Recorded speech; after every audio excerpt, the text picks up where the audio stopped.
For months, Savitri has crossed the earth in a chariot. She traverses changing landscapes and ancient cities, guided by a seeking spirit rather than a specific map. This wandering has finally reached its culmination. We are officially opening Book 5, the Book of Love.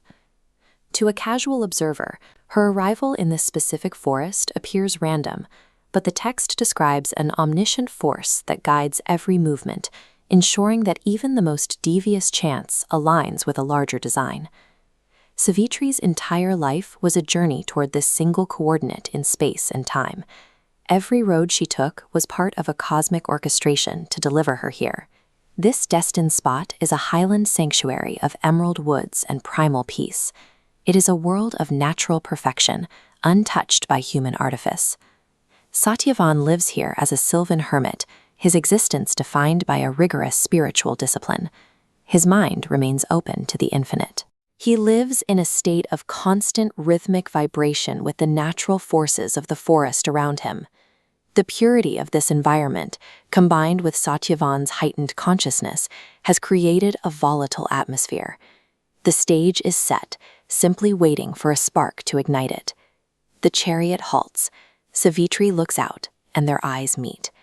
This contact triggers a mystic shock, a soul recognition that bypasses the senses and speaks directly to the spirit.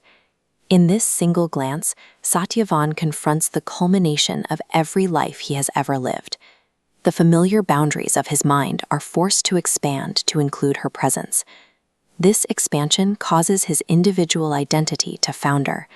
His life is no longer a solitary path. It is instantly subsumed by hers. While human attraction seeks to add a companion to one's life, cosmic love demands the total surrender of the previous self, leading to a complete rebirth. The silence of the gaze eventually gives way to speech, bringing this cosmic connection into the mortal realm. They exchange introductions. Savitri reveals her identity as the Princess of Madra, and Satyavan as the exiled son of the blind king Dumatsenga. Satyavan makes an immediate plea. He asks Savitri to abandon her royal life and stay with him in his simple world of trees and silence.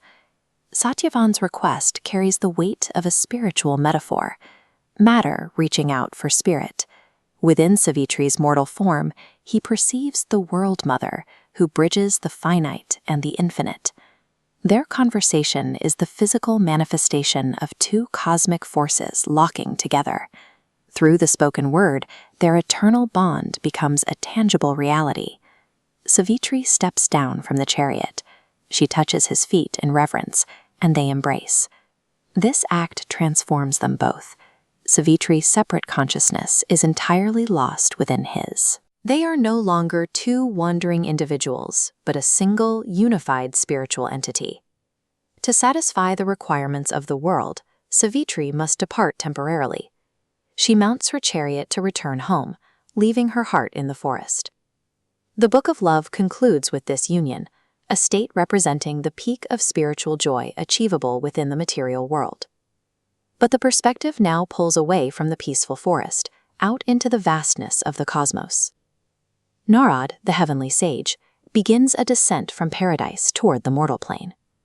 A love this cosmically complete is a glaring anomaly on Earth. It immediately attracts the attention of the gods. Narad carries the word of fate, a prophecy that will test the limits of their new union. Can a love forged in the infinite survive the cold inevitability of death? That is the question of Book 6, the Book of